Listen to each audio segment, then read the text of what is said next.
I'm not here today to talk to you about the loss of a man. I am here to talk to you about my relationship with my grandfather, but not so much in the prime of his life, but I would like to talk about who he became in death.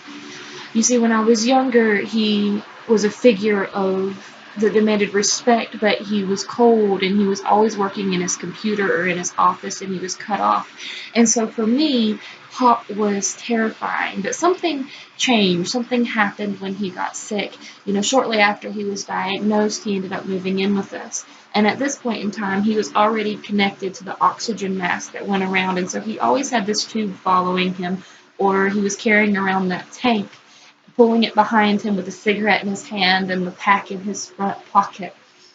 But this is who he was, and I would follow that cord and I would know where not to go because even though I was older, I was still scared of him. But one day I came out of the bathroom and the tube was going into the kitchen, and as I walked around the corner, prepared to dart out the door, I heard laughter. And I saw the cord go all the way underneath the table, and Pop's feet were sticking out the bottom, and I thought to myself, this isn't right. But as I walked over, I heard my little brother giggling, and when I looked underneath the table, there was Pop. This man who was sick and tied to this machine had crawled underneath the table, and he was playing with my 3-year-old brother, and I knew then that something had changed, something was different. And as he stayed with us, our relationship began to develop. Pop showed me for the first time that change is doable, that it's never too late to become a better person.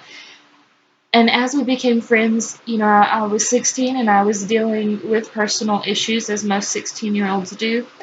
And he became my lighthouse. He became my friend.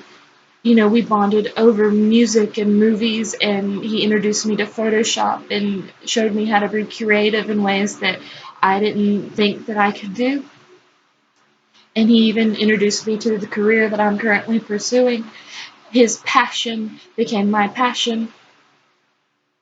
And we would talk about things that we were going to do and places we were going to go. We even had an old camera, and we were going to build a dark room and learn how to develop our own film together. And I believe that he knew that there wasn't time and that he knew that it wasn't going to happen. But in those last few months, he gave me hope, and he put aside what he was dealing with to be there for somebody else. And I think that that really shows the true character and love of the man. When he was young, and when I was young, and he was a younger man, he seemed cold and distant, but as he progressed towards death, I think that he realized that family was more important and being there for people, and he became that person for me.